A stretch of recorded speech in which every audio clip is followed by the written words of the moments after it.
'Cause we're lost in vertigo.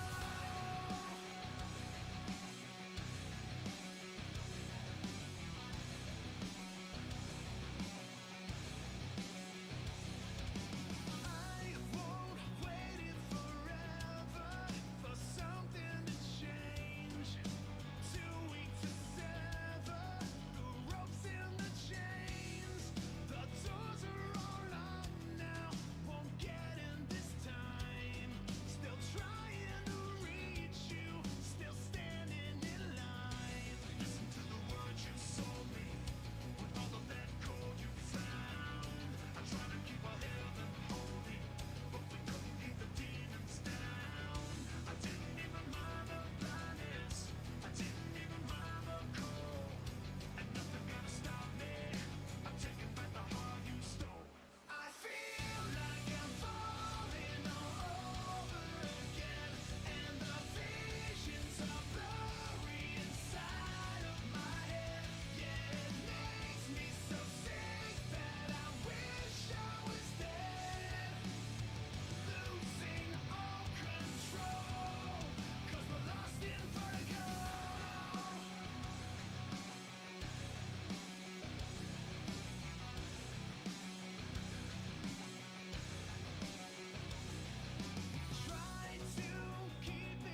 lose my grip in the pouring rain. Without you, I throw it all away.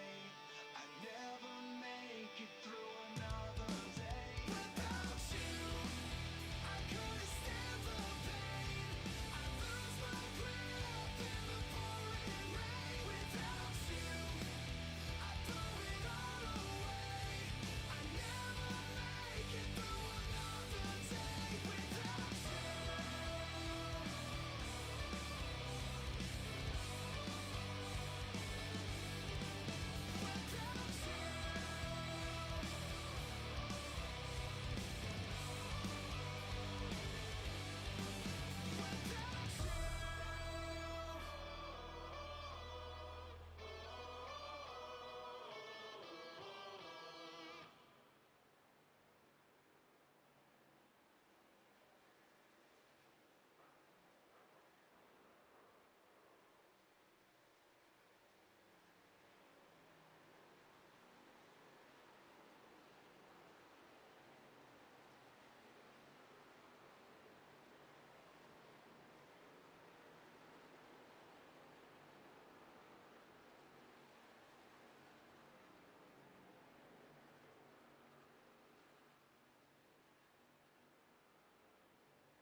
Once again, new series for us here, the Midwest Days of Thunder Cup Series. Well, good afternoon, good evening, good morning. This is the Rocky Game 150 brought to you by Jinx Shifters. Well, good afternoon, good evening, good morning. Jason over here, Signature Esports.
What is going on, everyone? Happy Thursday evening here tonight. We are live from the Charlotte Motor Speedway, the Midwest Days of Thunder Series, and this is going to kind of be our home for the next 2 weeks for 3 out of 4 of our series, as Arca is live here tonight. Cup will be live here tomorrow night, and then next week, Arca Xfinity and Cup, they go to the Roval here. So these guys are going to get pretty accustomed to the sights and scenes around here at Charlotte Motor Speedway. We got a good group of guys here tonight. We're looking at 33 drivers who have logged in here tonight. So pretty much damn near a full house. These ARC guys, as we've seen all season long, putting in the show week in and week out. And it's not going to be any different here tonight.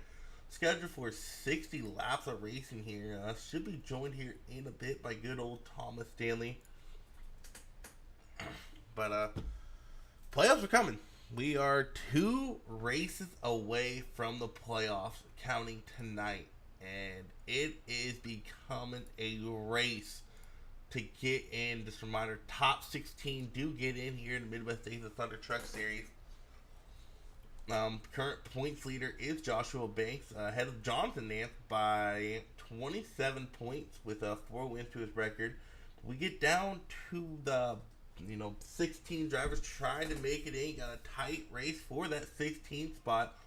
Steven Madden currently holding in that 16th spot, only 4 points ahead of Peyton, trying to make his way in. Alex 4J He has got himself a win, but does not meet the required number of races. He's going to have a points his way in. He is 12 points behind Steven Madden. So, 3 guys right there, all within a blanket. These next 2 races could be make or break for those 3 on who makes the playoffs and who doesn't. And you got Brian Tiffany. He scored in 15th place at 218. So, he's 15 points ahead of Steven Madden. So, it should be interesting as these next 2 races come to close. Who's going to be able to make their way into the playoff when they start in 3 weeks. As we go to the roll, we'll have an off week at Auto Club. The playoffs are coming, and they're coming fast.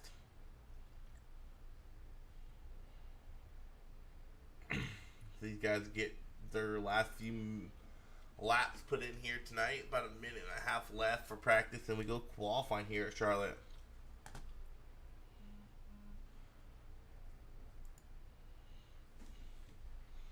And I'll say one thing. Charlotte is that track every oval racer got to love. I've never heard an oval racer go to Charlotte like, man, I hate that track. It's like the golden track in NASCAR other than Daytona. Everyone loves going to Charlotte. It always puts on some great racing.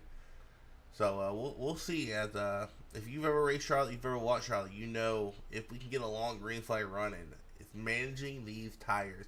Especially here, where it looks like it's just starting to about the time the sun is setting. We'll transition into night more than likely here tonight's race.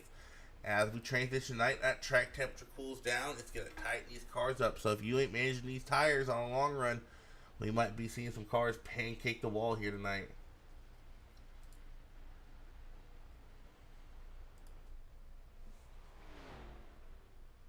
We're down to our final 30 seconds of practice here.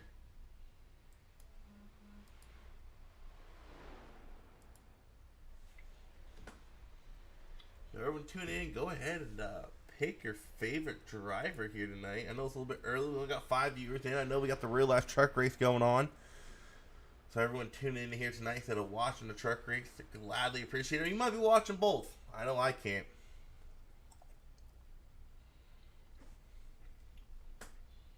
As practice comes to a close, Alex Forget hit a pole in the quick time of the practice session as we get ready to roll in qualifying.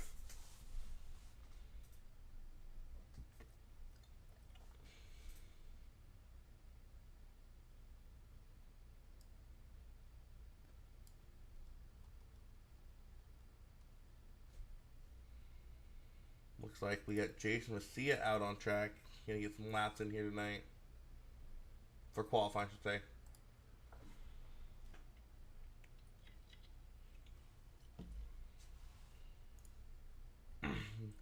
Jason Messia currently sitting pretty comfortably in 6th place in points. Kind of got himself locked into the playoffs as we get going these next 2 weeks. Just looking for a good race here tonight. Maybe momentum going into the playoffs.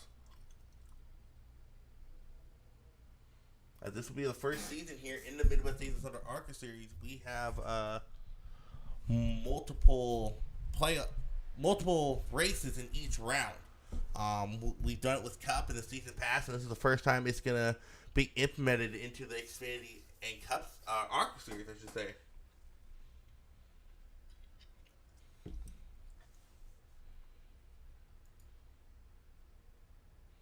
And while we got qualifying going on, I know I say every week, last couple of weeks, but it's coming down. We are only 2 weekends away from our 8-hour endurance race at Watkins Glen for our first money race endurance race, hopefully of many. We'll have the GTEs, GT3s, and LP2s out there showing it up. As you look at qualifying times roll in, John Nedick posting a fast time, currently sitting on that pole position as we get ready for Jason to complete his second lap here. Currently about 4/10 off the leader.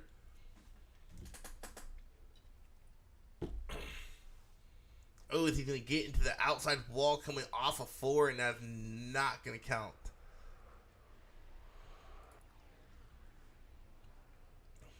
Like Jonathan Nance got his laps complete.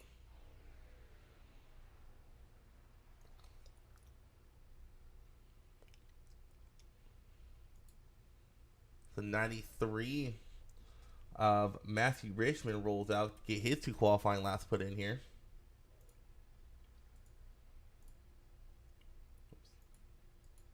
Ignore that.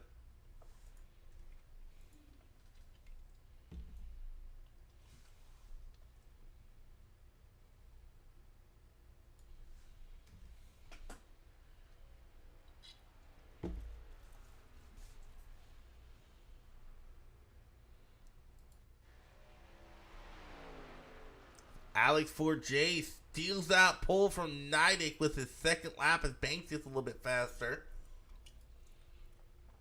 Matthew Richmond still out on track, still hasn't put in his first lap. Man, this is one of these races with 33 drivers. I mean, 60 laps, it seems like a long time. But at a place like Charlotte, those 60 laps, they go by pretty quickly. So it's going to be interesting to see who plays it safe to start the race off. And he's kind of aggressive from the get-go. As you see Richmond, he's going to post a time, but it's not going to pop up in the top 20.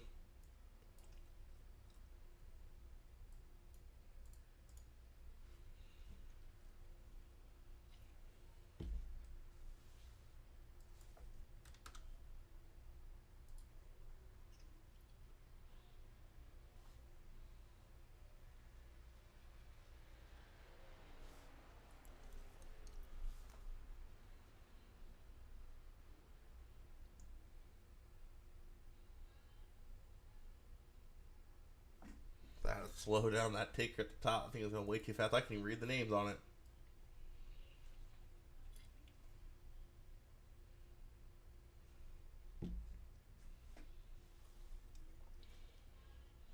Looks like qualifying should be coming to close here in the next minute or so. Not seeing no one on track. Looks like David Harden, he's still out on track.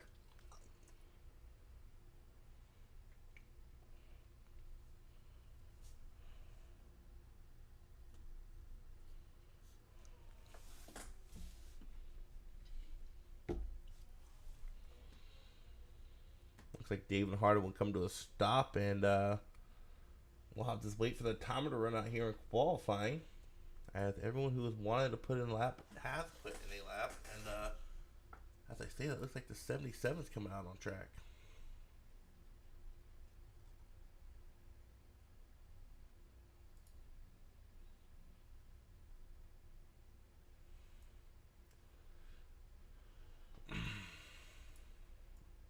'77 of Alvin Carter. I don't believe he's going to be able to get a lap in here.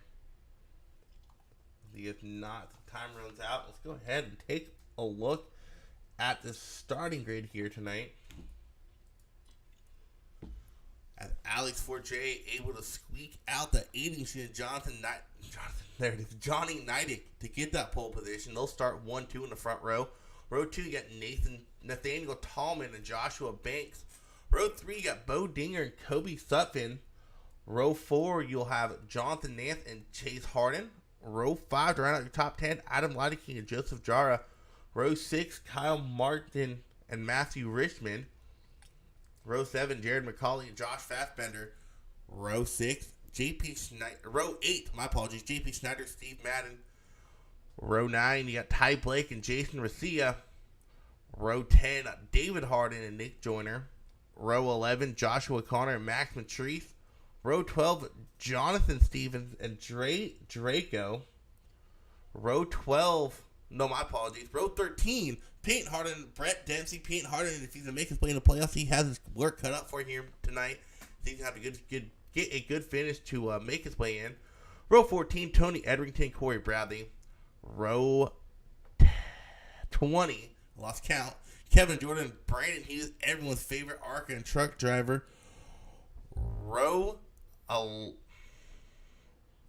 I lost track. Row 16, Alvin Carter and Robert E. Morrison. And the round of the field in row 17, you got Brady Price starting 33rd.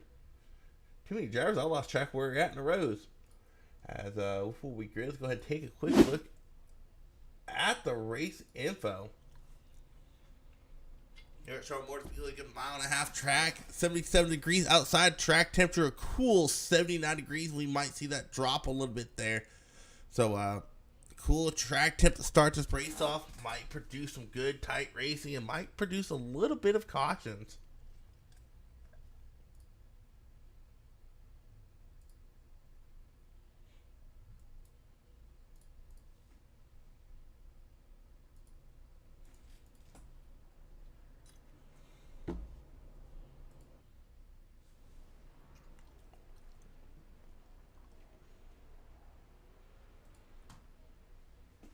why we do this. I gotta do something real quick. For some reason, it messed with my qualities.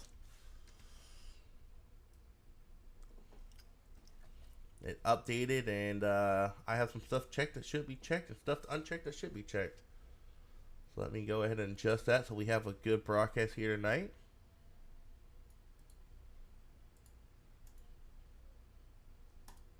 With these paintings to re-upload. We're about to go green flag racing here with a 78 Alex for Jay. It's just a white car at the moment. Wait until we get racing here.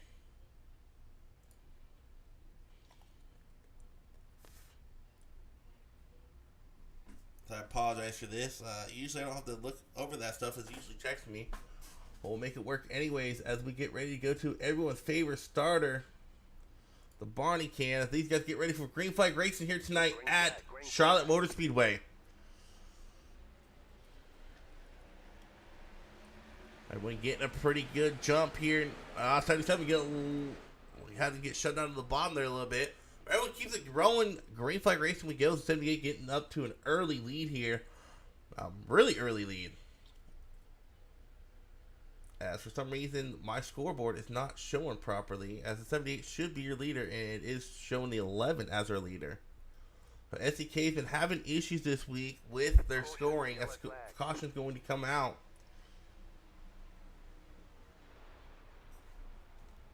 Looks like Steven Madden might have been involved in that.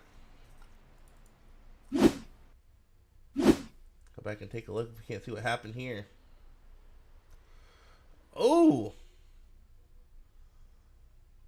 Looks like that was caught, but Jason Garcia not realizing where he was at. Gets into the back of the 26 there. Gets him ever so sideways, and then Jason Garcia gets collecting that as well. As Madden unable to collect it, and man, it's going to be a bigger pop behind him. Someone's going to go through the pit and shake that black flag clear. Nick Joyner involved in that. Let's go see how he gets involved in this wreck here. Nick Jordan seen the wreck happen in front of him. Nowhere for the 34. David Harden to go. Goes down low. And this gets collected by that car trying to avoid Steven Madden. Luckily, not too much damage there on the 86 machine of Nick Joyner. He should be able to keep it going without using a quick fix here. So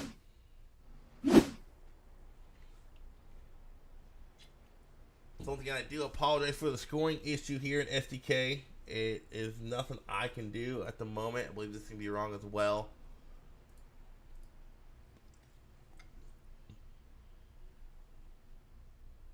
It's just been a problem that SDK, a lot of streamers have been having this week with SDK of it not working properly. So hopefully here in a couple laps it will straighten itself out.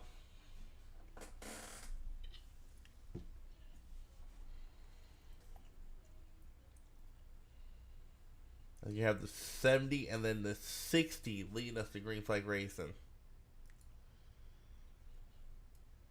60, Nathaniel Tallman had a pretty decent showing a couple of weeks ago. There we go. It has straightened itself out. Should be right. Idiot John Nidek should be third, and that is correct.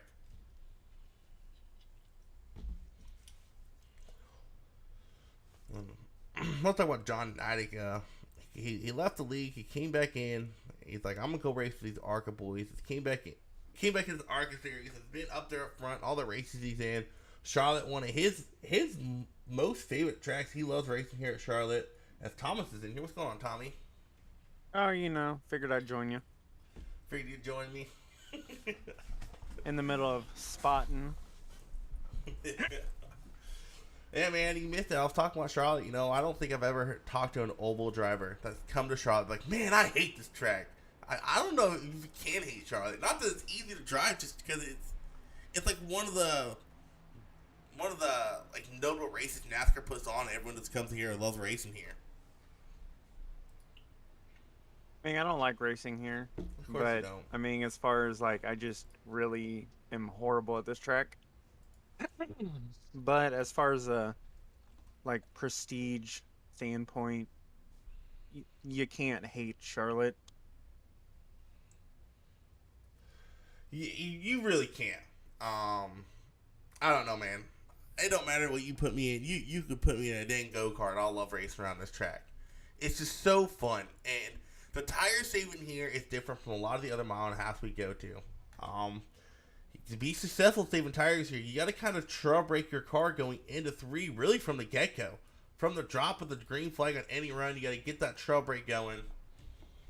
And to save those tires, turn 3 and coming out turn 4, it'll sneak up on you. That wall comes out of nowhere in turn 4. That I will agree with. I hit it plenty of times in the Xfinity race on Monday. But 78 of 4J, the 68 Tomlin lead us back to Green Flag Racing as we go to everyone's favorite starter, the Barney Cam. Barney Cam, not Can. Green flag, green flag. That's Have great. a really good field here tonight, though. 33 drivers gridded up, and looks like everyone kind of gets going. Nick Jordan getting a little loose coming into the travel, but keeps it going straight, and we're Green Flag Racing yet again. As the 78 and 60, they kind of put a gap on the 80 and 29 as those two still battle side by side going down the backstretch.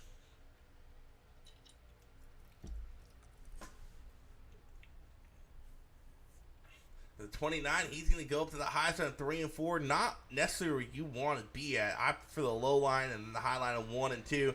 Phil United to get by into the 8 of Jonathan Nance. He's going to go to the inside and look to get around the 29 machine.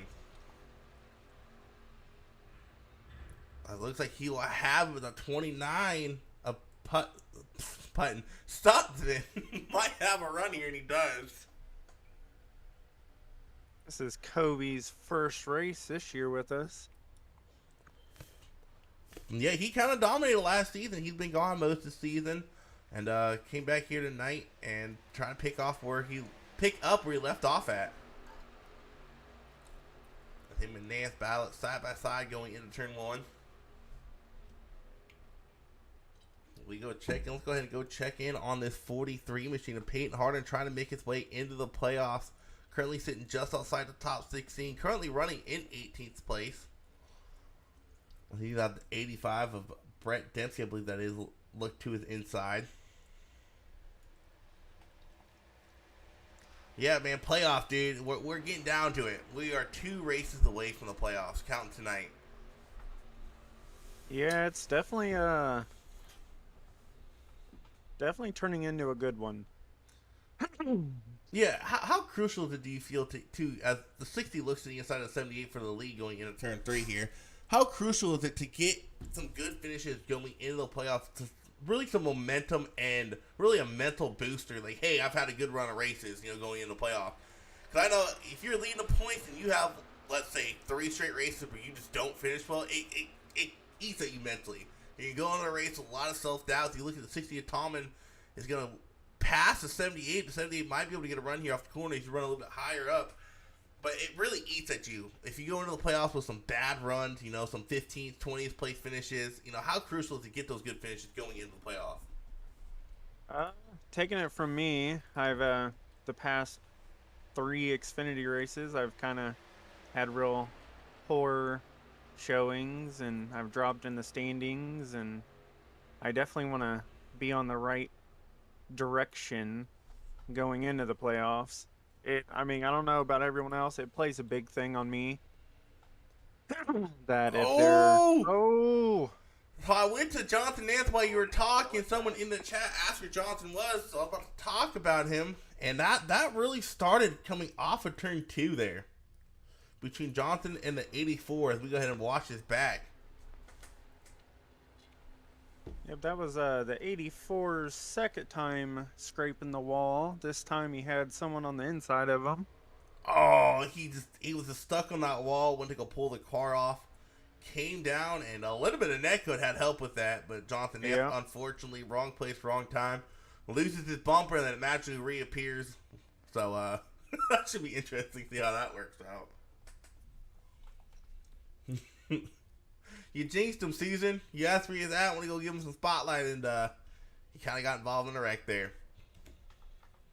Luckily for Jonathan, he's locked into the playoffs, but that's one of the things is get that momentum, that mental boost going into the playoffs. Yeah, he's here lately. He's been having not, I don't want to say a slide because he hasn't really moved down in points, but he definitely has not been having the good races. He's been up there. It's just he hasn't had the good finishes. Yeah, he definitely runs real good, gets caught up in some things. So Jonathan Nance going to have to make his way back from the longest line here tonight if he wants a chance to win this race. Unfortunately, IDK fixed itself. So we're back to showing the right person in the lead here, already on lap 12. So before we went green flag racing, these 60 laps, they go by pretty quick. But tomorrow night, if you guys are going to tune in tomorrow night, make sure you get some popcorn, get you some liquid courage if you're old enough to drink it, and enjoy a 248 lap race tomorrow night at Charlotte. That's gonna be a long one.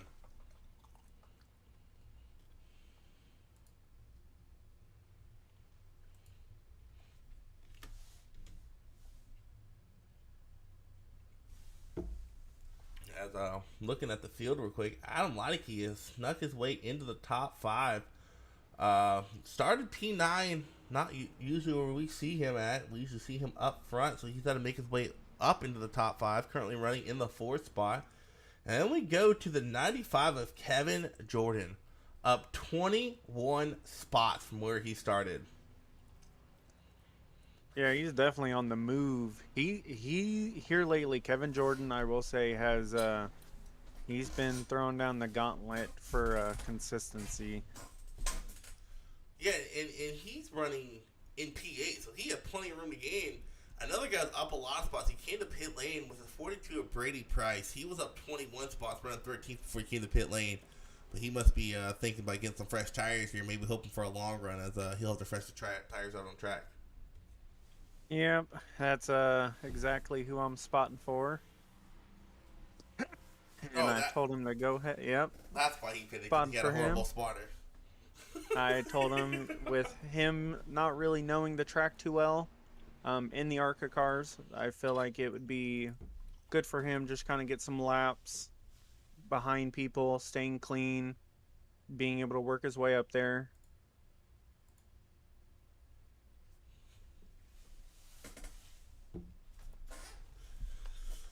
So we should be coming to the one to go this time by as Tomlin and 4J will lead us to green and followed by Jara and Leideke in that second row.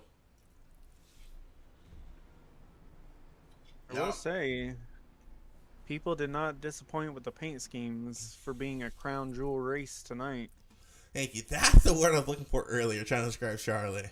No, they did not. As, I know we're not on lap 20 yet, man. But who do you got to win this race? Man, usually there's a favorite, but looking at how many people are in the field tonight, there is easily a good 20 different drivers that could probably win. But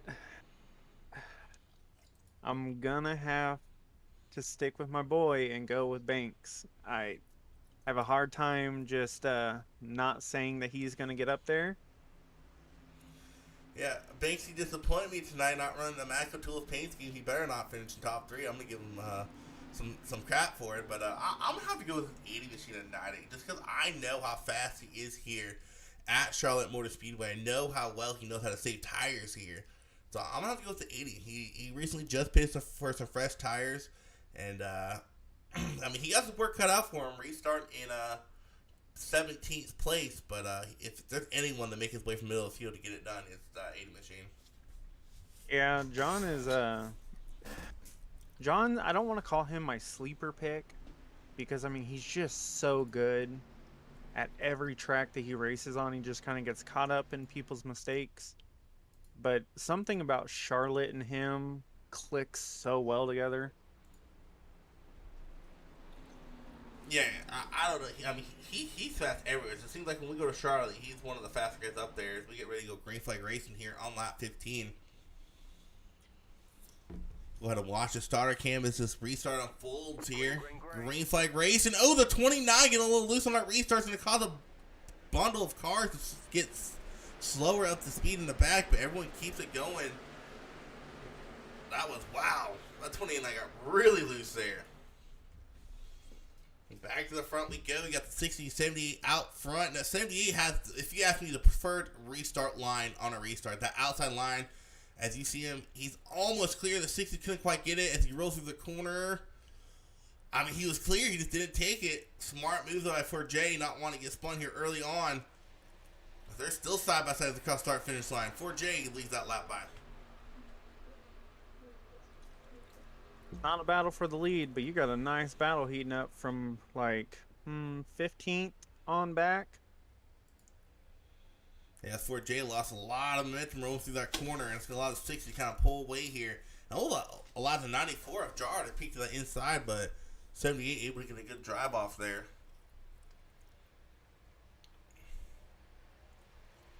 You said it was a good battle for 15th. That's going to be where around the area John Nidek is at.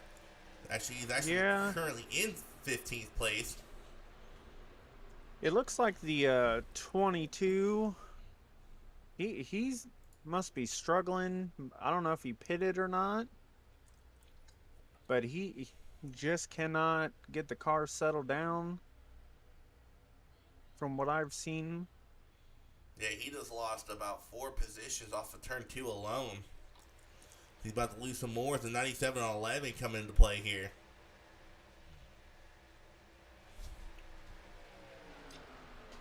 That's to be one of the things where he likes to be a track he's not comfortable with. Didn't pit with in front of some of these guys because he didn't pit. Not everyone who pitted is just kind of starting to slowly make their way around him. Nidek's still trying to make his way through the field as he is running that outside line all around the track. I will say, I don't know about how the Arca cars are doing here. I know in the Xfinity, the outside was actually the preferred line to save tires if you could get it to work. Yeah, look at the run this 80's going to get right here off of turn 2.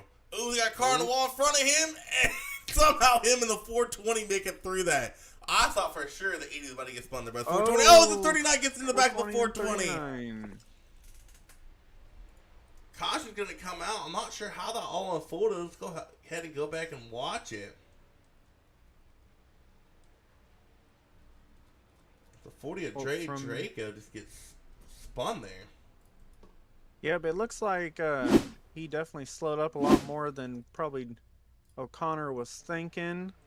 Tried to move to the high side, just kind of hooked him, unfortunately. Yeah, that involved a lot of fast guys. Kobe Sutton, unfortunately, involved in that. 96 of Chase Harden completely destroys the back of the 420. Maybe not. Where the heck? How did they not get damage from that? But you got the 39, 26, 420, 84. The 29 looks like the 34 of David Harden. Banks and looks like Kmart made it through barely. Yeah, let's go ahead and ride on Chase. board with the 98 here. I don't know how that 98 made it through this. I think it'll be the 98 of Kyle Martin somehow making it through this crash. See the happen in front of him, gets on the brake, goes down to the apron. 84 spins right in front of him, and he gets through there with no damage. It's a tough break for some of the faster guys here in the field tonight, as they were kind of stuck back there because of the pit. As 95 of Kevin Jordan opts not to pit, and he is now going to be your leader all the way from 29th place, now leading this race here in lap 21.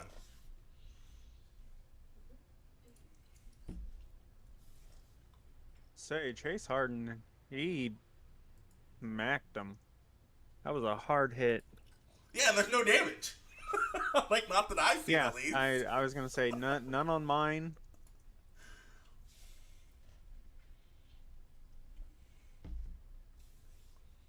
I see the names putting you on blast there, Thomas. She's saying, by the way, he has had good races. Somebody doesn't know what they're talking about.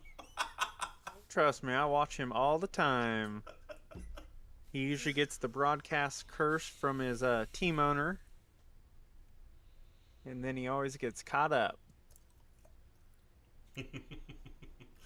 Unfortunately, he didn't get caught up in that one. I think he pitted that time to get some fresh tires, though. Then we restart in Yep, P20 he here. just made it, or he was just ahead of that. Kobe Sutton still in pit lane, maybe getting some damage done. Maybe already used this quick fix, possibly. Or he's just opting to use it this early, as he still has a ton of front end damage. That's I was gonna gonna be a say, big parachute. knowing Kobe, he probably is just holding off, hoping for a little bit more cautions to be able to get it completely fixed without having to use that fast repair. Try to save it for a little later on. Yeah, we're not used to seeing this many cautions in the Arca series. Usually these guys are pretty good keeping it clean, but I mean, when you have 33 drivers out there on track, they're going to happen. Yeah, you got your 33 drivers out there. All of them are very, very good. There's only... besides Kobe being his first race back in Mdot Arca, they've all ran races before. They all know each other. Hey, I mean, you would know that you're like the bookkeeper for the Arca series. Yeah, pretty much. But I will say that this is a hard track. So I fully understand it. Your pig Banksy has moved his way up into third place after that restart there. As I think he chose not to pit. And that's going to put him in third, maybe fourth. I don't know who scored where between him and the 98. We'll see if these guys start lining up 2 by 2 for the restart here in lap 24. And you know, that's the one thing I love about Charlotte is I don't know what it is about this mile and a half compared to the others. For some reason, Charlotte always brings out the most variety of pit stop strategies. I don't know what it is about this mile and a half that makes it so different from any mile and a half, where people have the most weird pit stop strategies. It's just something about Charlotte. You know, a lot of times you go a mile and a half, lap 10, everyone comes in. Lap 2, everyone comes in. Here at Charlotte, half the field will come in here, half the field will come in there, 2 people come in here. I don't know what it is about this track. So I was going to put the 95 and the 36, the front 2 on the inside line, and then the 85 of Dempsey and the 98 of Kyle Martin on the outside line. And Kyle Martin was the one that just barely avoided that wreck that caused this caution. Yeah, I feel like the pit strategy stuff definitely has to come because some people are more comfortable on older tires than newer tires. I know I am. So that might be a thing for them. As we go to a starter can, man, I think Charlotte has a favorite starter cam here. I can see everything as we go green flag racing yet again here on lap 24. Oh, is something blinked out there? It went to the... Oh, the 36 of Banksy's around. Yep, he actually blinked out. That's what happened. Okay. Now, they're going to be 3 wide rolling off at 278 down low. 85 up high. As Kyle Martin sticking with Kevin Jordan here. Kevin Jordan's going to sneak in front of the 78 and 3 wide. They go into the corner. No caution yet. They're still wrecking. Oh, John Nidek's in it. Ooh, we got some good Oh, ones. they're still wrecking. Wow, that wreck went on forever, it seemed like. And that all started 3 wide rolling through turn 3 there. Oh, it looks like 98 just drifted up into 85. 94 nowhere to go. Gets him back in the 98. And that just causes a pile up behind him. As we watch the rear chase cam of the 98. And you see him to start piling up. Max Patrice goes around. 86 Joyner involved. 96 Hart involved. You said the 80 and 90 was involved at one point. I don't think the 80 was involved in that. Oh, he was. Yep, he got spun. Doesn't look like he got too much damage. Do they have damage turned off?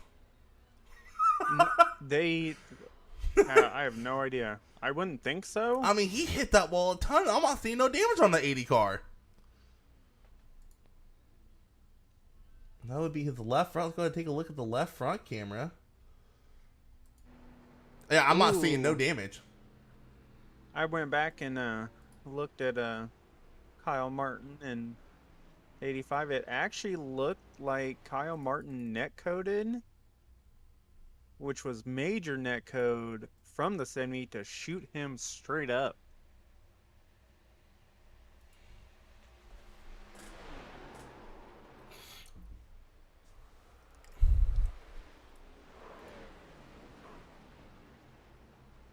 Ooh, Adam Lideke almost made it through that. And that 43 of Peyton Hard and nowhere for him to go. Jonathan Nance unfortunately involved that one yet again. But I don't know if he had the quick six left. If not, his hood, it buckled up and then it fixed itself. So I don't know what's been up with the damage model lately on iRacing, but what in the world? But you also got to remember they just put out that update for iRacing, or for the Arca cars. I guess they made it to where if you hit a car, it gives you no damage. Because there's been a lot of hard hits, and I'm not seeing a lot of beat up cars out there. Maybe.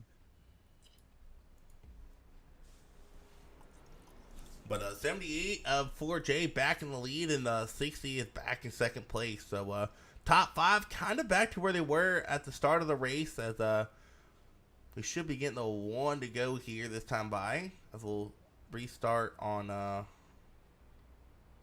waiting to see if we get it. We're watching the pace car. Lights are still on, so we'll have two to go.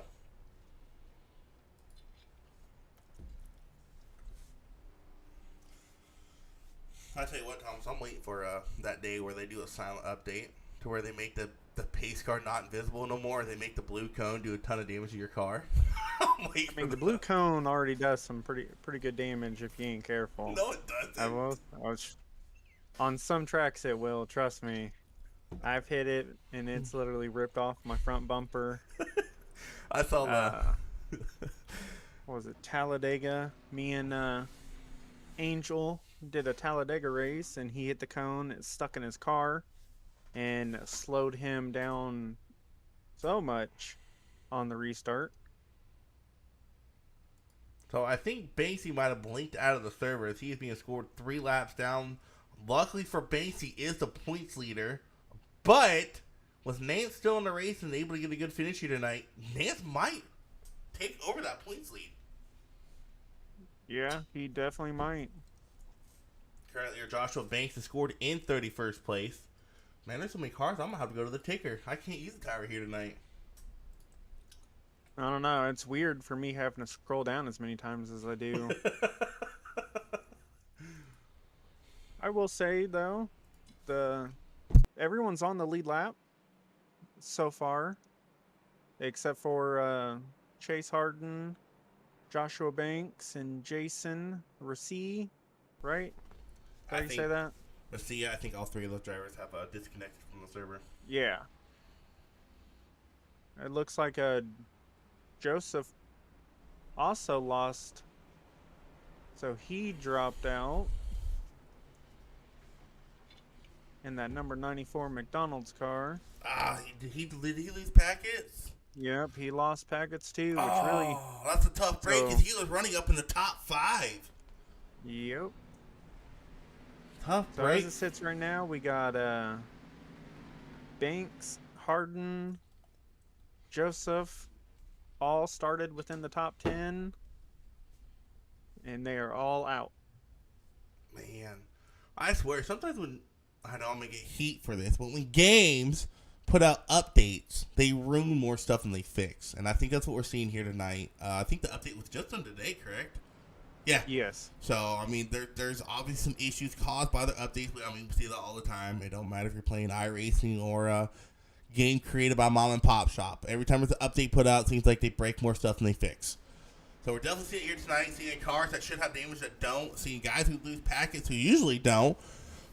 So it's going to shape up the point standings too, especially with Banks lagging out and being scored 31st place. Oh no, I'm on starter cam. There it is. Green flag racing we go yet again here at Charlotte. On lap 29, almost to the halfway point.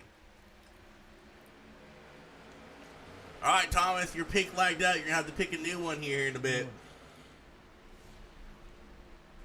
The 70 of, not 70, my apologies, the 60 of Tallman, once again, able to get a really good restart there and get in front of that 78 machine of 4J, who we have seen really strong in the truck series.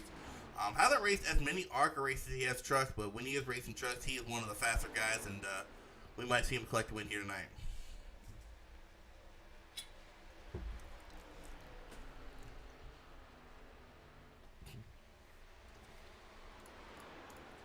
So Tom and the 4J leading the field to about a half-second gap over the third-place driver. The 44 Macaulay's caution's going to fly as I see the 11, a fast and bender spinner on Nick Jordan looked like he was involved in that one. It looks like 42 was also involved, trying to slow down. But here, see what happened with the 11 and the 86. I know the 80 also got involved. Oh no, that's the 86s get spun there right in front of a lot of these guys. Nowhere for the 11 to go. The 80 of Nidic hopefully didn't use a quick fix after that last one as, once again, I don't think he has that much damage. What is going on? I'm dumbfounded right now. See the wreck happen in front of him. 80 trying to check up for the wreck, and 95 involved now as well, Kevin Jordan. Once again, there's no damage on the 80 car. As the 42 front tires flinging around like crazy as it finally pops out.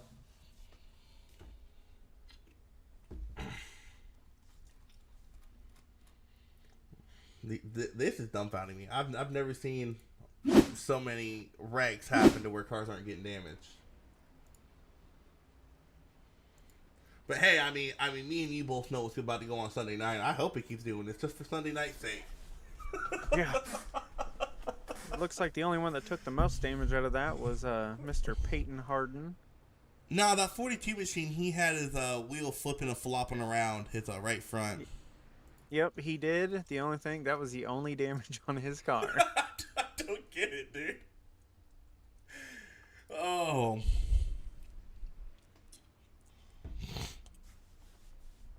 Yeah, it was actually, because the rest of the car looks fine. Yeah. Peyton's the only one that has hood crumpled up, tire broken on it. Oh, and he don't have a quick fix. Oh, that's a tough break for Peyton. He was needing a good finish here tonight, and it looks like he's going to be sitting in pit road for an extended amount of time as he is still sitting there trying to get some damage fixed.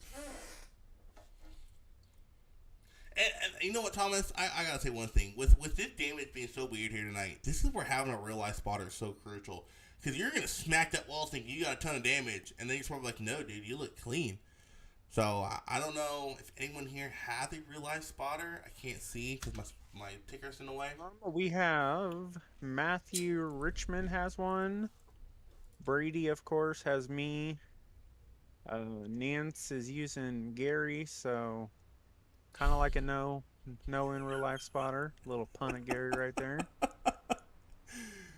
We look here. We all give Gary a hard time in the league, but man, he's a good guy. Oh, I absolutely love Gary. He knows that I'm gonna give him crap all the time. It's just like Thomas. Me and him are cool, but man, does Thomas suck at being a spotter. He sucks at driving too, but hey. Why I have a championship. In what? Xfinity as a spotter. Okay, buddy. A championship we all know shouldn't have happened. Still counts. Potato, still the same thing.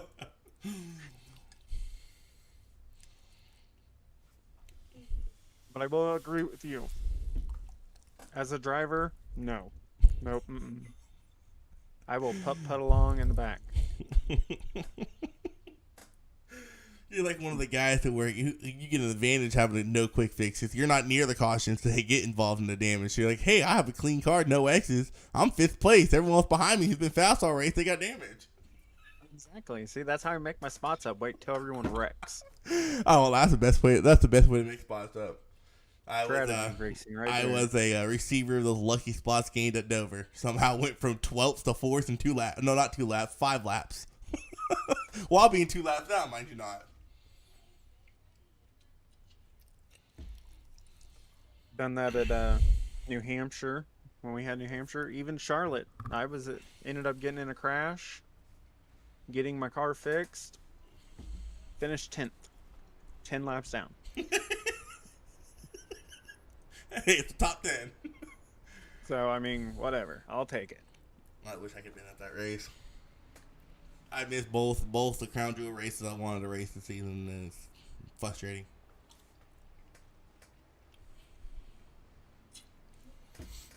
So we go for Green Flag Racing here. Finally made it past the halfway point. As it looks like we have, Peyton's out of the race. Brady Price, I believe, has scored a lap down, as well as Josh Fassbender, if my ACK is working properly.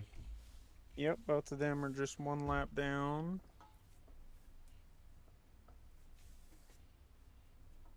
So Tommen of 4J will lead us to green. It's cool seeing Tommen up here because he's one of the newer faces here in Mdot, and we haven't really seen anyone able to hold off 4J like he is. We've seen 4J kind of pull away with the lead. It don't matter if he has 20 minutes of optional damage or not. He's still somehow leading the race. So, Yeah, that this year's Arca drivers and Cup driver or Arca and truck drivers, there's not a favorite to win every race. yeah. You're right. There's not one favorite, but I can give you 5 drivers going into the race who have a very good shot of winning it. 4J, Nance, Banks, Nidek if he's there, and Kevin Jordan. Plus Adam Leideke. Well, we're back Green Flag Racing yet again. If Tommen's still leading in front of that 78, he's going to get clear of him, and I think the 78 is going to try to tuck behind him and maybe look for a run here going down the backstretch. Oh, we got a car around on the backstretch. Coming out of 7th round. Big wreck behind him. Yellow's out. Nick Joyner won that one yet again. Oh, this started before this. The Blink 7 goes up into the wall, tries to pull himself down. 85, nowhere to go. Adam Leideke, unfortunately, involved in that one. Jerry Draco involved. Once again, another hard hit and somehow no damage.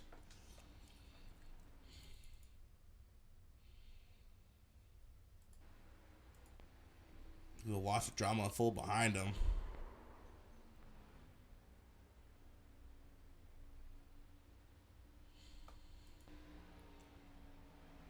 I'm confused, Thomas. I don't get this.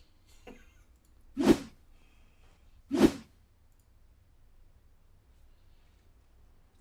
think might have lost Thomas here for a bit. Might be going down to talk to his driver, but somehow the 420 still looking pretty good. Hit that ball pretty hard, and I don't know what's going on with the damage model.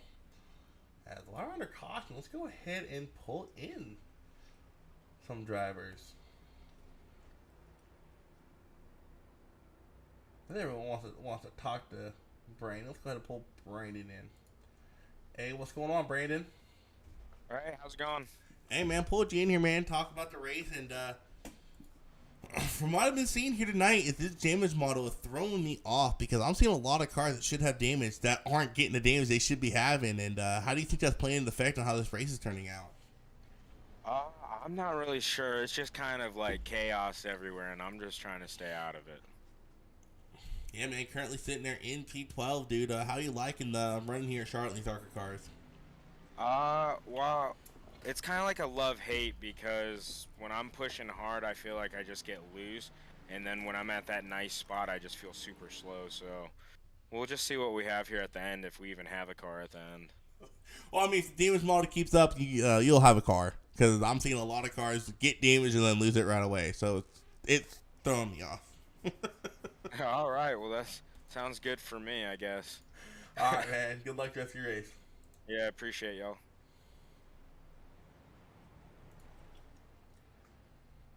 As looks like we got 2 to go this time by. The lights on the pace car are still on.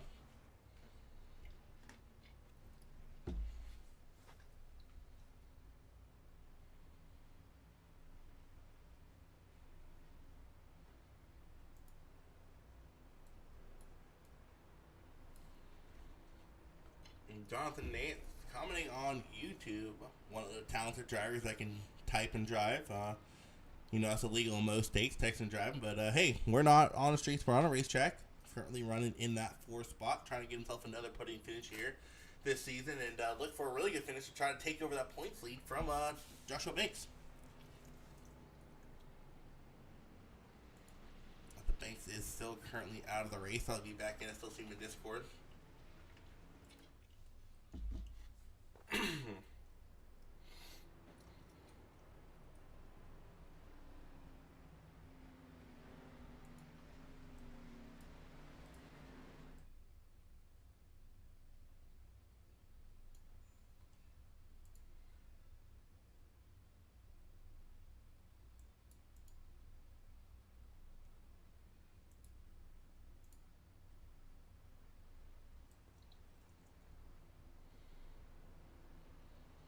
While we're getting ready to go green, let's go ahead and pull up the 39 of Joshua Connor and see his point of view on how this weird damage model is shaping up.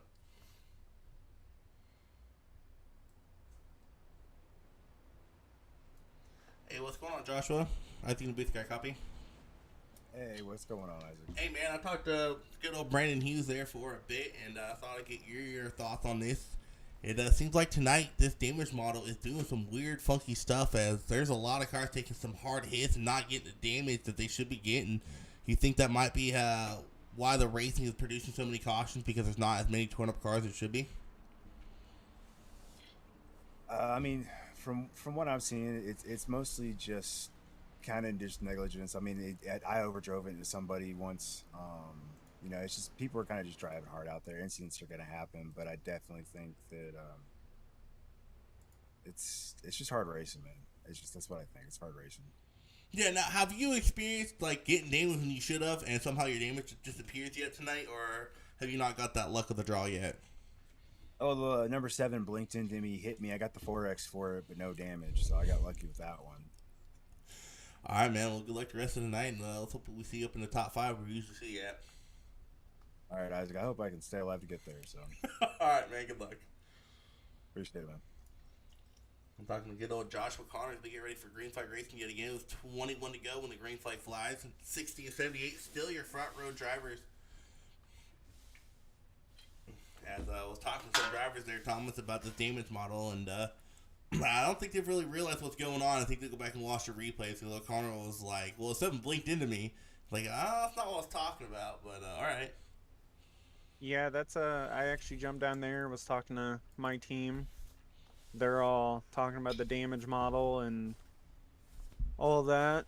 And JP was driving the 7, of course. Was worried because on his screen he kept it straight. Ooh, with Adam But Leineke it did blink, so jumped a lane on the restart. I don't know if the admin can go over and review that. I know you're not technically supposed to do that. I don't know if there's a check in front of him or what happened there. But Nance got a great restart there. He's easily going to get around the 44 who was on his inside, and now he's going to take aim at the 60 as he gets behind the 78 to get some draft help and try to get around the 60 machine.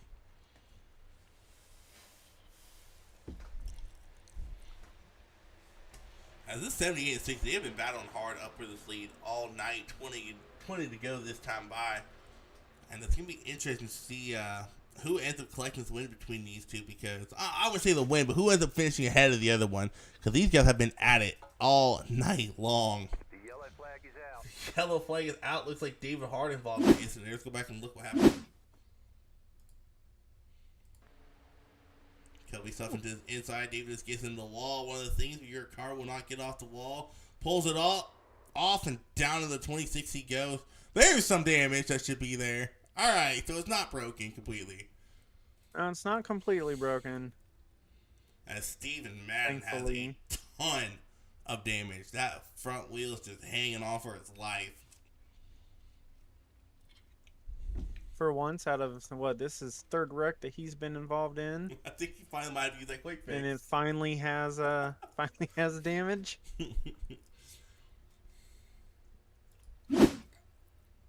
Yeah, talking to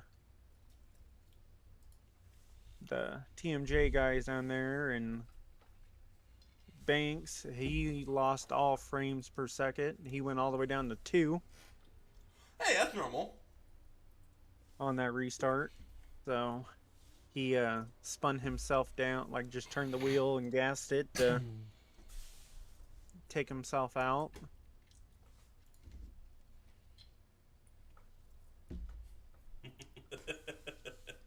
As Rift finally tuned it in, Maddie G, I believe that is. Let's go ahead and see if it's 26 of Stephen Harden has the quick fix left. Or Stephen Madden. Oh, wow. Stephen Madden has the quick fix left. If not, it looks like that might be his night. I will say he has been our surprise. He's more of a road course guy. Oh, I don't think he does.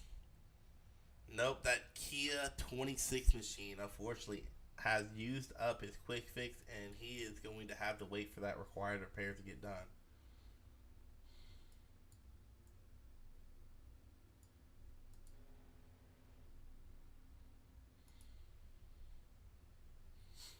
So definitely a caution-filled race here at Charlotte, as not what we used to see in this Arca series.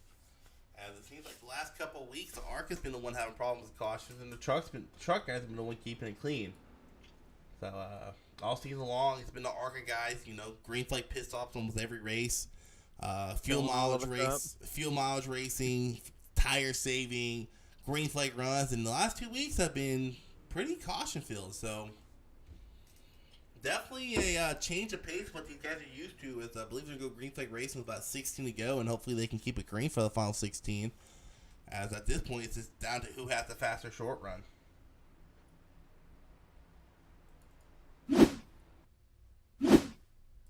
Well, your pick to win it is still doing pretty good. Seems like every time he gets in a wreck, nothing happens to his car. Yeah, I said, man, I guess you'll have to pick a new pick since clearly Banks is not going to make it back from 20-some-odd laps down with 17 to go. If he does, that is... I think the rest of the going to have to lag out like right now for him to have a chance. Nope, he actually went ahead and parked it for the night. I don't want to jinx another really good driver. Yeah, I think you jinxed your driver there, man. Yeah, I even told him I jinxed. I don't know. Paulman is definitely I've watched him run some truck races, and I think this is his first Arca race, and he is definitely not disappointing. Yeah, last week we saw a first-time Mdot winner in the Arca. I think we saw first-time winners across the board last week, except for Xfinity, as we saw Connor Darnell collect his first Mdot win at the Talladega race. So Yep, he got it at Talladega. We also had Brian Tiffany collect his first win in trucks, and then and then wasn't it Bradley? It was Corey Bradley collect his first win in Arca. So Xfinity, the only series last week not producing a first-time Midwest Days of Thunder Series winner. Because Mr. Davey Hendricks has to show up all the time. Anybody but Davey.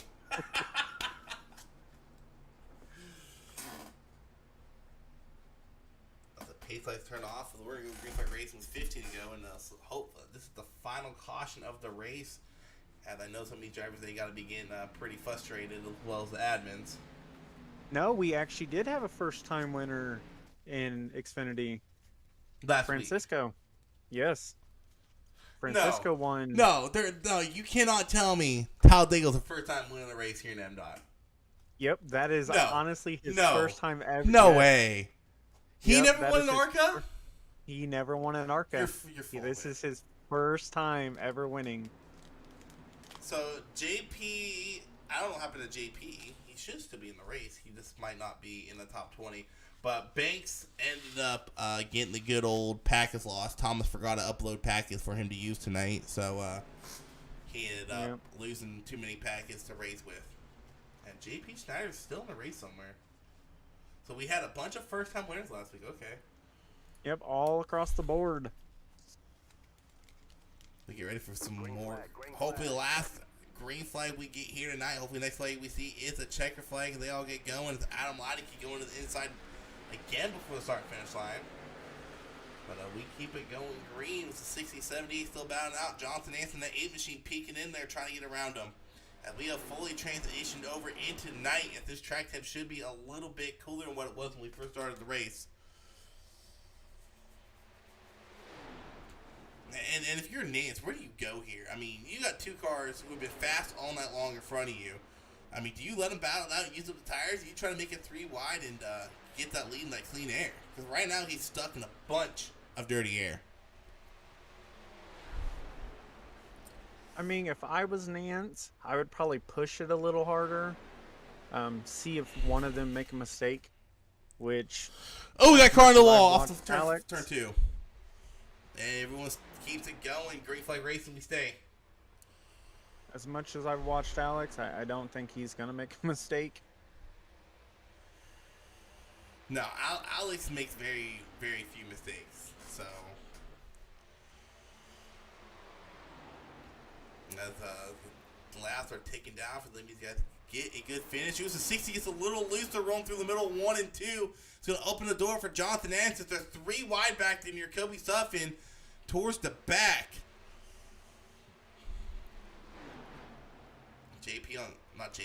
Kobe on the outside of Adam Leideke. At the battle for 13th spot. We go back to the battle for the lead. The 78 has pulled a second gap between him and the 60 machine. As just behind the 60 is that number 8 machine of Jonathan Nance.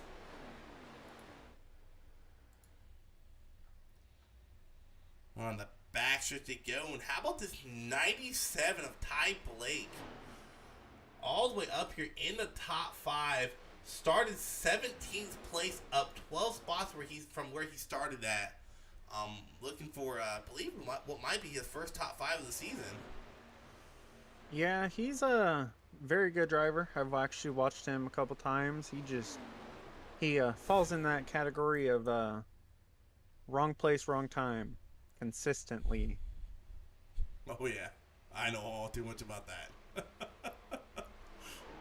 Now that he's made his way up into 9th place, I mean, time is ticking out for my pick to win this race. As 4J is starting to have that gap close a little bit there, as Tallman has now brought it down to 0.5 of a second, 0.6 now. 10 to go. I know he's not too far up there, but I definitely want to give a shout out to that Alvin Carter in the 77. Started 31st. He's running 10th right now. Yeah, Alvin Carter had a quiet night so far tonight. I haven't really caught his name out being involved in too many wrecks. That's probably a good thing. As Nidek's looking to get around as the yellow does come out. Now pit strategy is going to come into play. It looks like the 11 was involved in that one. Fassbender. And looks like the 7 was as well. It actually looks like it started. Looks like it started with Brandon Hughes a little bit slow on corner exit, and it checked up both the 7 and the 94. And the 11 just nowhere to go when the 7 got spun. Oh, the 86 to Joyner, barely missing Fassbender there. Wow, that was a close call for Nick Joyner. Keep going too far. Oh, that was close. So, it's going to be interesting to see. I don't think we had any takers down pit lane. So, everyone might be choosing to stay out on these older tires.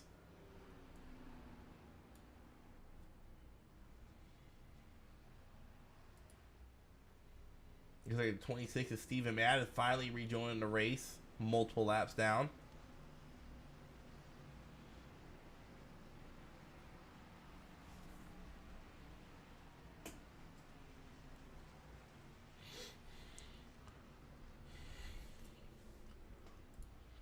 I tell you what, Thomas, tomorrow night's gonna be interesting. 250 laps. Yeah, I'm not exactly sure on what kind of strategy I want to use tomorrow. I don't know either, dude. Because it's gonna be a It's, transition race, a strategy. So, as for those that don't, me and Thomas, we both crew chief for Cup. So, a strategy we might use as a crew chief for our drivers, you know, at the start of the race, probably will not work at the end of the race. So it's gonna be interesting. We're gonna have 248 laps tomorrow. It's gonna be the crown jewel event for this season. I believe Tabor said he's gonna do something for the winner. Not quite sure. I don't want to put words in his mouth, but I think I remember saying something. He's trying to do something for the winner, so that should be interesting. I'll put words in his mouth. I think he said he's going to give everyone a $2,000 bonus. Shut the heck up. Tabor, if you're listening, $2,000 bonus. I think that bonus only applies to former Mdot winners. I'm okay with that. I'm crew chief. I will make a winner. But I'm pretty sure Tabor said he's going to do something for the winner tomorrow night. As it's going to be interesting to see those Cup guys battle it out at the longest race of the season. I believe it might be the longest race they've ever done. I know they've done 200 lappers at Charlotte. I don't think they've done 250. Oh, 248. So weird he made 248. I mean, It is very weird. The stages are weird to me. You know what's going to be funny? What if it comes down to like the last lap to where, oh, if I had those extra 2 laps to make it 250, I would have beat him. Like, what if it comes down to that? Like, what if it comes to like the fuel strategy to where the guy in second had plenty of fuel and the guy in first was like to the good on the exact lap? Like, what if it comes down to that, dude? That's gonna be so interesting. It really could. Especially being Charlotte, it really could. I'm just saying. 248 laps is as a crew chief, I got the most wins in Mdot for a crew chief. So just saying. you are very true on that one. Change my name to Isaac, the best crew chief. You definitely do got the most wins. Came up a little short on championships, but it's okay. We'll get you there sometime.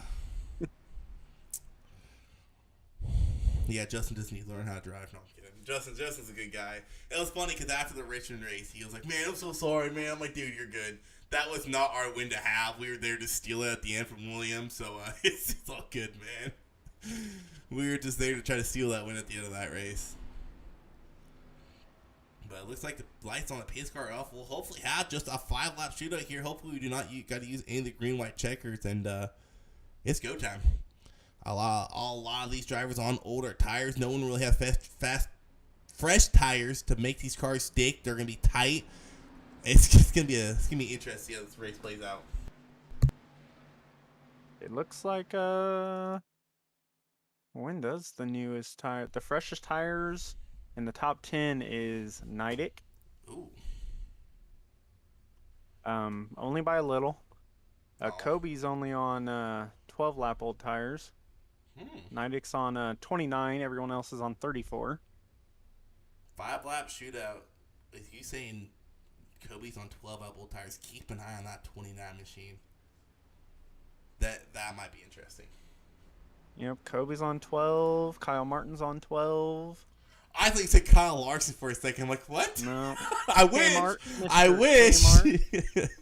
If Kyle Larson was racing in here and in 12th, you know what? Everyone above him should automatically get a NASCAR sponsorship. NASCAR ride. Yes. NASCAR ride. Full. Well, I mean, if William Byron was behind these guys, I would say that. I don't think Kyle Larson's too good at iRacing, but we're back green flag racing, 5-lap shootout for the checker flag here at Charlotte. Everyone gets it rolling pretty good. We go to the battle for the lead. The 60, 78 been battle out night. Jonathan Nath been these closing laps to collect that win. As I don't lie, I got a little nervous there watching 78 behind the 60, but the 78 machine has shown he knows the parameters of this Arca car, and very rarely does he make a mistake. Get someone else the 8 and 78 get into it there. They roll through turn 4, come to the start-finish line for 4 to go here tonight. The yellow flag is out. Oh, the yellow's going to come out. No. Corey Bradley involved in that one.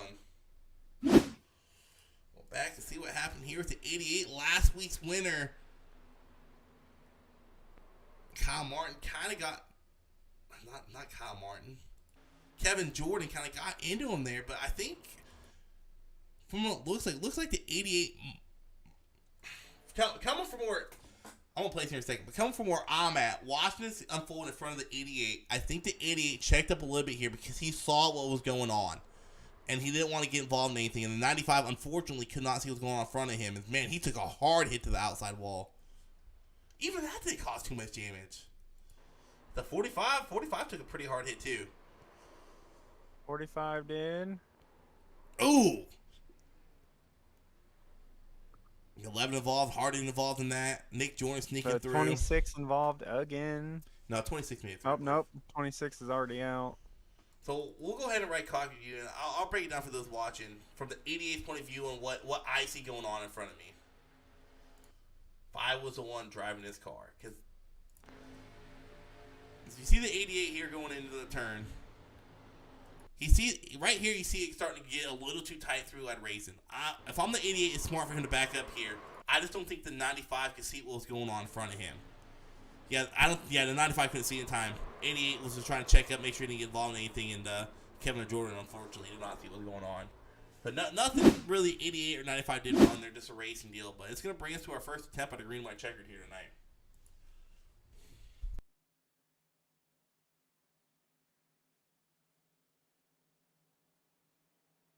As that 8 machine, he's restarting on that outside line here, and we've known Jonathan Nance to like. Jonathan Nance has said, I believe it was Jonathan Nance, he likes running the Kyle Larson line, and he is there going to be restarting on the outside.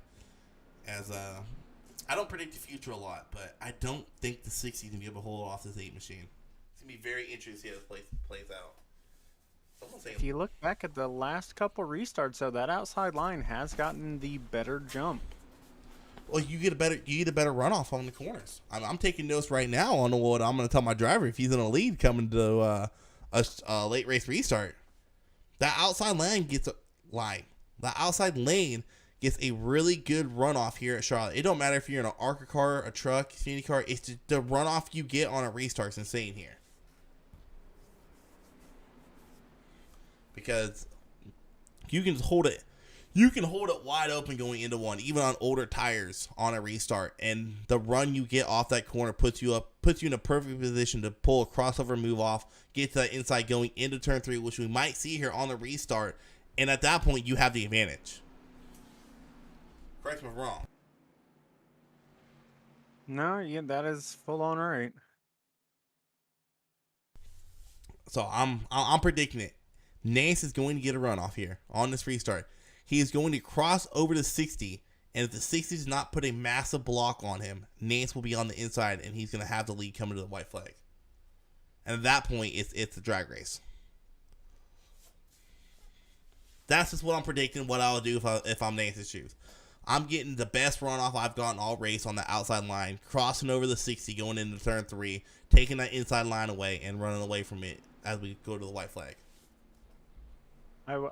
I fully agree. I will say, though, this is definitely giving me flashbacks of 2001 Charlotte, whenever the, Busch Grand National Series at that time, Busch Series, with Greg Biffle and Dale Earnhardt Jr.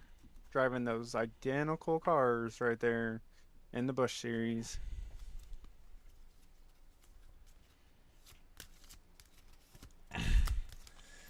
Yeah, I didn't start watching NASCAR Die Hard till I was a little bit older, so I don't remember that race. I probably watched it, just don't remember it. I literally only watch NASCAR for paint schemes. There's only one race I remember. No. Let me correct this.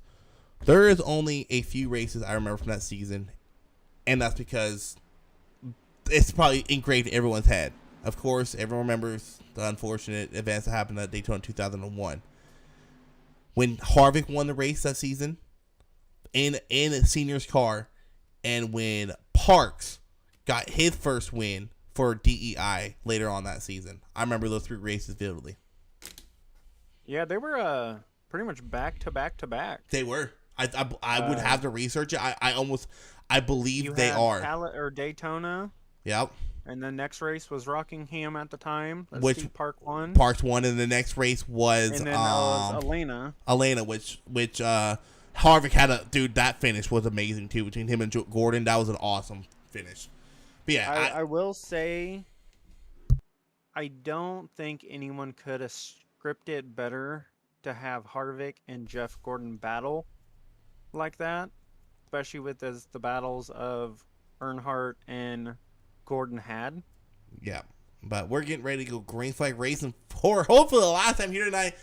See if they get this white flag, as this will be our first of 2 attempts at a green-white checker. Keep an eye on the 8 machine Jonathan Nance on the outside lane. He might be making some magic work. Oh, I think it's a great restart here. It looks like the 60 spun his tires a little bit. No crossover needed as the 8 gets the phenomenal restart. Hasn't led a lap here tonight, but he's coming to the out of turns 2 with a pretty good lead. 2/10-second lead over the 60 car as the 4J is going to look to the inside going into turn 3. 4J kind of got pushed below that blue line, gets into the 60. 60 able to collect it. Oh, yellow flag's up when we get the white flag. So close for fancy pants, Nance. See, I said the 60 was going to win. Cursed him. Looks like Nick Joyner. Oh, it looks like the 7 and Hughes involved in an incident there is... Man, these wrecks, they have not been 1 or 2 cars. They have been pile-ups all night long. Let's go ahead and go watch the 32 machine here. Looks like the 7 kind of cut down on his nose. Maybe I'll have to back it up a little bit more. Oh, no, it looks like the 7 checked up. The 4 is a little bit slower, and 32 was not anticipating that as chaos ensues behind him. So now, this brings up what I was talking about before last restart. Roles reverse now. 60s will be on the outside.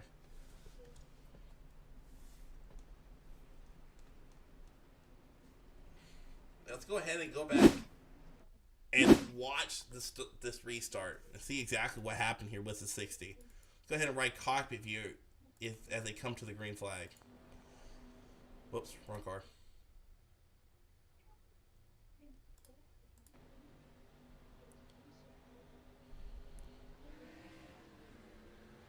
Oh, I think the 60, he might have had to shift. So, I don't think 60 spun tires, but he definitely shifted a lot sooner than I thought he would have. Oh, did he? I didn't hop in his car. Just kind of, from the look of it, looked like he just spun his tires. Let's go ahead and ride cockpit use the 8 here and see how the 8 shifted.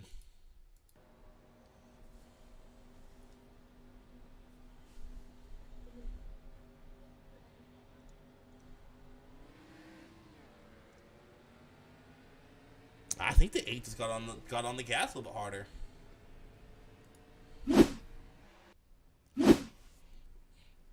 So this will be our final attempt at a green-white checkered. The way it works, everyone tuning in who does not know, green flag flies. If we get to the white flag, we will finish the race. If we get a yellow before the white flag, the race will end where they are running at. Now, the caveat to that is, if you are involved in a wreck, you have to complete the race under caution to keep that position. If you tow your car in or pit in, you will be scored a lap down. I know we've had a lot of drama with that this season. But people, well, I should have been here. You gotta finish the laps under pacing to get your position.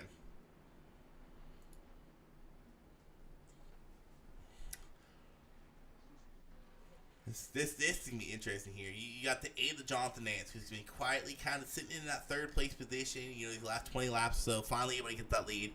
You have the 60 and the 70 who have been battling, or 78, my apologies, who have been battling it out all night long for that 1st place position. Sitting 2 and 3 now. And then you got the 84, who's quietly kind of made his way up into the top 4. Bo Dinger, haven't really called his name out much here tonight. I believe he's involved in 1 wreck, and he's up there in the top 4. And then don't count out the 44, Jared McCauley. Been running top 5 a good majority of the race. He might be able to sneak a win out. And then we're going to go back even further to Adam Leideke, who has had to make his way through the field a couple of times here. Currently sitting in 6th place, looking for himself to get a good top 5 finish. I mean, if you ask me here, anyone in the top 6 can collect a win on this final dash for the win. Yeah, I mean, if it was 3 laps to go, everyone bunched up, I definitely would probably say the 51 had the better chance. He definitely has the freshest tires. Everyone else is pretty much on 43 lap old tires. He's on 27. Yeah. Anyone in these first 3 rows has a shot to win this race. I mean, they've all been up there. Bo Dinger looks like he really has shown speed as the night progressed into an actual night race. So, everyone on old tires, you got a cool racetrack, a tight racetrack, and you got a 2-lap dash for the win.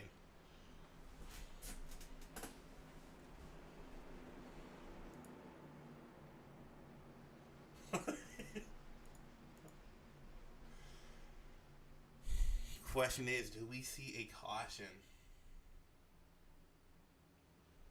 If we see a caution, it's going to throw a wrench in some of these guys playing, especially if you're in the 2nd or 3rd row. You do not want to see a caution at all. Especially the 51. I feel like the only person that wants a caution is Nance if he gets a good restart.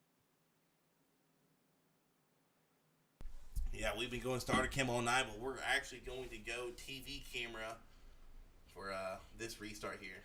Actually, we'll switch it up. We'll go to a drone camera. Yeah, we'll go with that camera. I like that one. As an upgraded RC, let's go JP.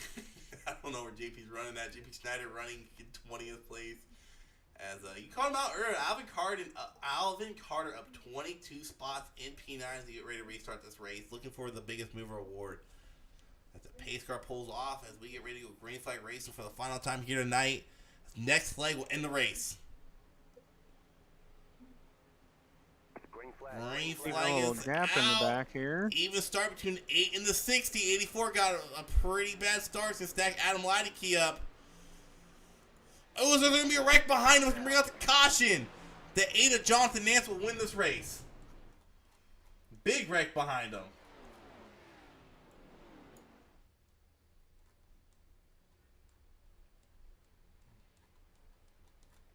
We get a turn 1 when that wreck happened. Looks like Johnny Nagel involved now. Let's go ahead and see what unfolded here. Is Kobe Sutton making a Looks like Kobe. bonehead move, if you ask me. Yeah.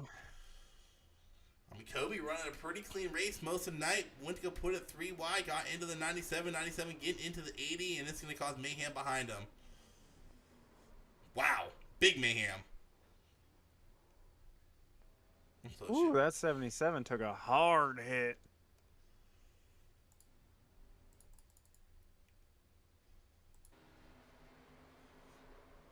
I know we're at it. Oh, wow. Yeah, it was a hard hit. Oh, dang. The 80s got absolutely demolished by the 42 there, too. I know we're coming to green and white checker, but you just can't put a 3 wide like that on a restart.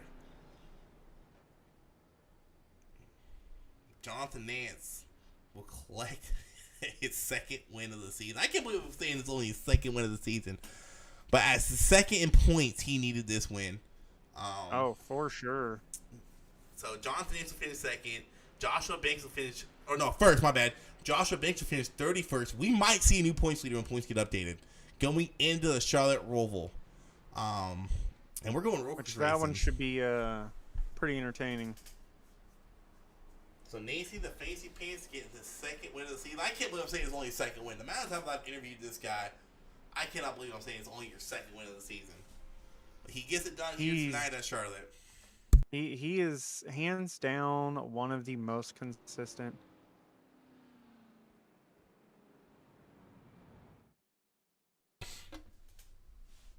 Now let's go ahead and while these guys go to pit lane and they park their car for the night, let's go ahead and look back at that restart, which gave Jonathan Nance the lead and really was the move of the race here. As this was the restart, 2 cautions to go. Oh, watch this unfold. You see Nance get a great launch here. Absolutely amazing launch by the 8 of Nance. He's going to put him in the lead for our first attempt at green-white checkered. Caution flies, and that's where he stayed the rest of the night.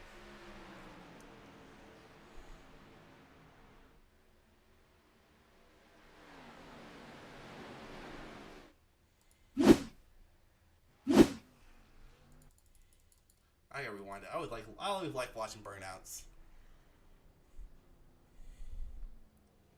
I don't like Thomas. I'm watching real life NASCAR. I always look forward to the end. I like watching burnouts. Same. Some of them are pretty unique, I'm not gonna lie.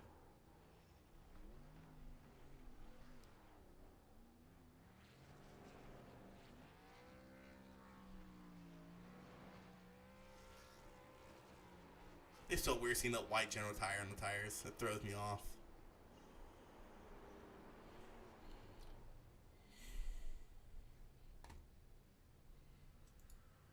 So Jonathan Nance getting the win, and I guess we put the broadcaster's curse on the 60.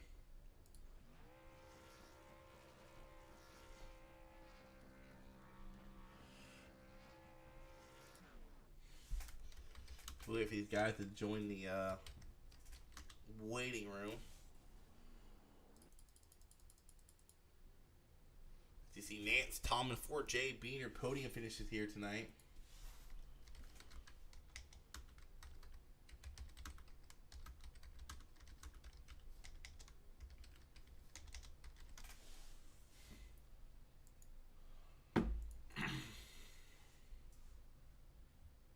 Looks like we got Alex 4J in the podium finishers finishing third. Let's go ahead and pull Mr. Alex in. What's going on, Alex?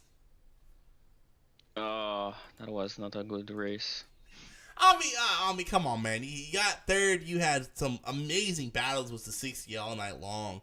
Unfortunately, fell a couple spots short there at the end, dude. First and foremost, do you think you could have got that win had that final green white checkered stay green Yeah. it? And how was that battling out with the 60 there tonight? I know I had the tires and speed. I was saving like crazy when we could because it was almost only caution laps. There was nothing I could do. It was just I run out of time. I know at the end when third place got second place and right next to me, I had the speed. I felt it, but those cautions, man, those cautions every time. Yeah. There, when I was in the lead, second place got a better restart and took the lead. Then I fell back. That was just crazy, man. I don't know what was going on tonight, but that was not the race I expected to do. Yeah, go ahead and talk us through that, man. Usually you Arca guys, you guys tend to keep the racing pretty clean, keep the cautions down low. But it seems like these last 2 weeks, it's been roles reversed. Seems like the trucks have had really good racing, and the Arca has been the one producing the cautions. What do you think might be the cause of that lately? I think more people have joined recently, and it's crazy how people are just not patient with each other. Just give each other some room, even if you're in 20th or something like that. You got a full race to just, enjoy, have fun, and do some laps, have fun with people around you, and try to pass them cleanly. But no, people were just not patient at all. It was the last lap on the first lap, so it just was bringing cautions every time. I can hear the making me really frustration in your pissed. voice there, man. You kind of almost let one slip. It's all good. Man, we're going into the Charlotte Roval next week. Good race by you here tonight. I know you're kind of peeking your way into the playoff standings. What are you looking forward to going to Charlotte Roval? If I remember correctly, you were pretty strong when we went Arca racing last time at a road course. Yeah, that one surprised me a lot. That I could drive the Arca cars on a road course, so I'm really expecting to be good. But I will need to practice a bit because the other road course we did and this one is completely different. So it's different approach every corners. Just hope to not lose it while braking. Gosh, man. Well, good luck next week, as we might see you win yet again. As I mean, we might see you sneak your way into the playoffs, man. You haven't made as many races as a lot of these guys, but when you are here in the Arca series, you're either winning or you're up here in the booth with us. So it should be interesting to see if you're able to make a playoffs and maybe make a run at that championship. Oh yeah, that'd be really fun. I like the tracks in the playoffs, so I think if I can manage to be in the playoff, I have a pretty good chance. All right, man. Well, good luck. Thank you. All right, I don't think Nate's on Discord. I can't find his name on there. So we'll go ahead. He's on Discord, but he's not in any of the chats, unfortunately. Gotcha. We'll go ahead and pull in a race winner there. Jonathan the Fancy Pants Nance. What is going on, Jonathan? What is going on, man? Hey, man, dude. You by far were not the fastest guy out there. You were kind of sneaking in the top 5, kind of sitting quietly in that 3rd place. Talk us through that second to last restart to where you got one of the best launches I've seen on old tires. And throughout the race, I know there's a lot of cautions, and I know it's not what you guys here in the Arca series are used to seeing. Well, I wouldn't say I wasn't the fastest here. I got caught up in somebody else's trouble and had to work my way back up. So I wouldn't say that I wasn't one of the fastest. But that last restart, man, I timed it perfect. I seen him spin the tires, and I got on the gas a little bit harder, and it hooked it and booked it. Yeah, dude.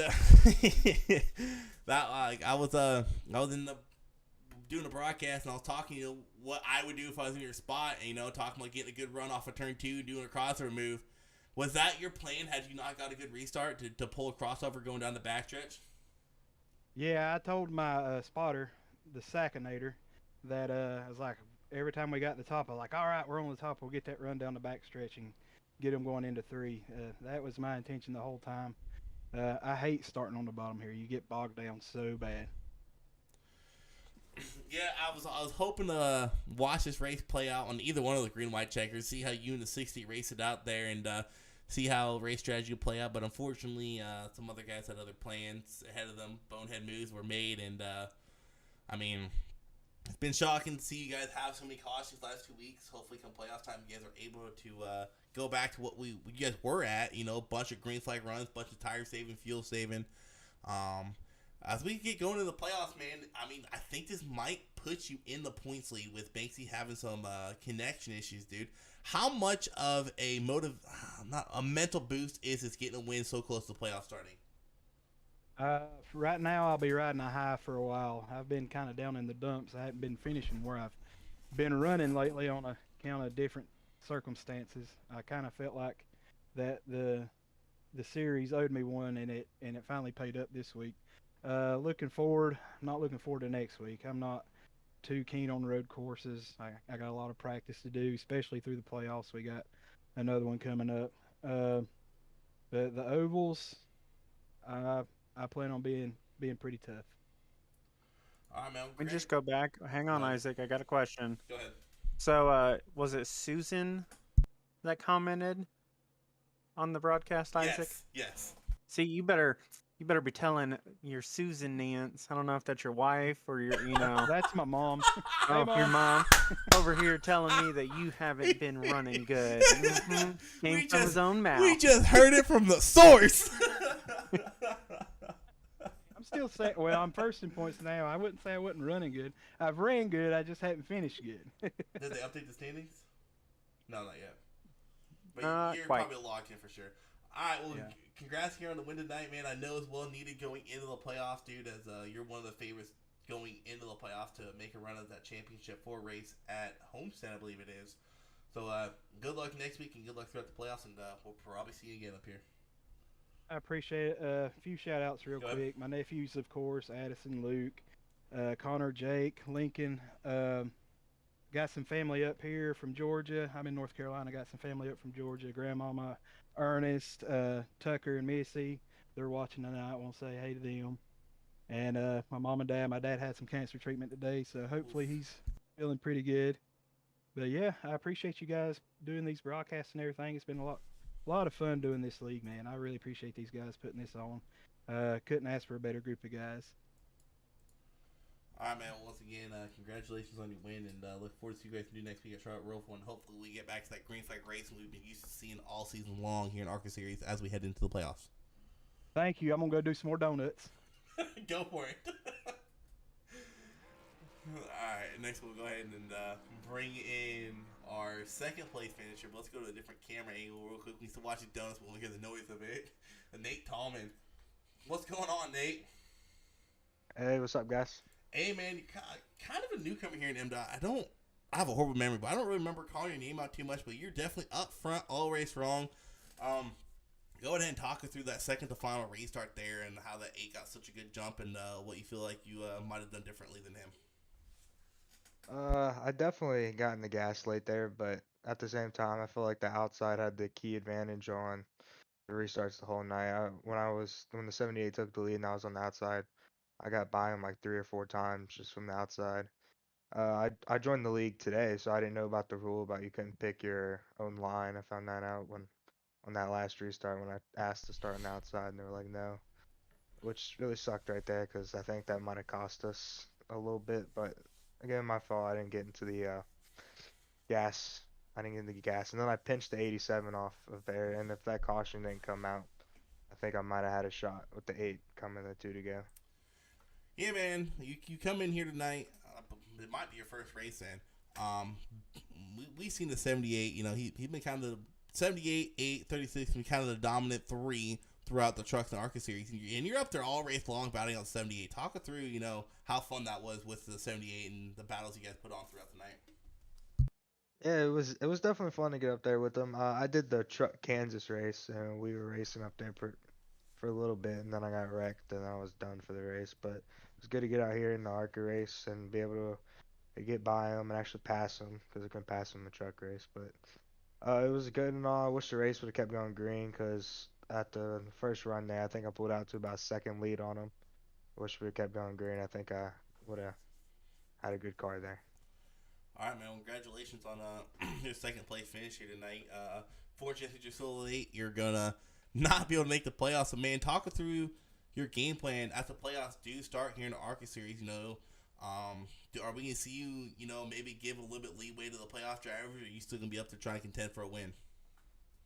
I'm definitely gonna be up there for a win. I'm gonna race the same after in the playoffs. I might give them a little. I might give them a little extra room. But I'm gonna go out there. I'm gonna try and win every race and I'm trying to get the Xfinity. So see what happens. All right, man. Congratulations here on the second place finish. All right, thank you guys. All right, well, that will conclude the race here tonight. As like I said before, we did have a little bit more caution to what we're used to seeing here in the Arca series. As it's kind of been the last 2 weeks or so. As I think these guys are starting to get a little frustrated and feeling down in dumps. And if you guys are watching, I put it in Discord, but I mean, you guys up until these last 2 weeks have been putting on some of the best racing I've seen here in Mdot. There have been weeks you guys have outshowed the Cup guys. So don't let these last 2 weeks get you down. Take note. I mean, if you're the one causing cautions, you know, maybe slow it down a little bit. You don't got to be up there trying to win the race in lap 1. And if you're the one getting involved in the cautions, I know how that feels. So, but we did have a good one here. Pit strategy kind of played a factor on the finish here. As 8 of Johnson Nance, there was one pit stop where he stayed out, and that put him up, what was it, like 10 spots or so, Thomas? Up in the top 5, and at that point, he kind of stayed on pit strategy everybody else. So, pit strategy definitely played off for the 8 machine there, collecting the win. Didn't lead a lot of laps. I think he led to like the last 5, and that was about it. But we go on to the Roval racing next week, and for Arca, but we do have a Super Speedway race next week with trucks. And other than that, we do got the Charlotte race tomorrow night at 9 for the Cup, and then, like I said before, Roval racing all week long other than trucks for Arca, Xfinity, and Cup. As playoffs are coming for all 3 series, that is the final race for those 3 going into the playoffs, so cut line is going to be crucial. And the only, I'm going to say this, looking through the standings, the only 2 series I'm seeing that's going to have a tight race to the a tight race going into the playoffs these last 2 weeks is Cup and Arca. I think Xfinity for the most part, because of Cup drivers not allowed to make the playoffs. I think the playoff field is kind of set at this point from what I can see on the scoreboard. We might see some guys moved up a spot because there's a Cup driver in front of them. But for the most part, Xfinity's kind of set in stone to where they're at. But Cup and Arca, if you guys are not busy, definitely tune in these last 2 races as crunch time is coming for some drivers. And it's going to be interesting to see if we see some drivers who aren't usually aggressive be kind of aggressive these last 2 weeks. But that will conclude the broadcast, and then tune in whenever you guys see Mdot live. And once again, if you're looking for some fun, April 23rd, hit up someone from Mdot.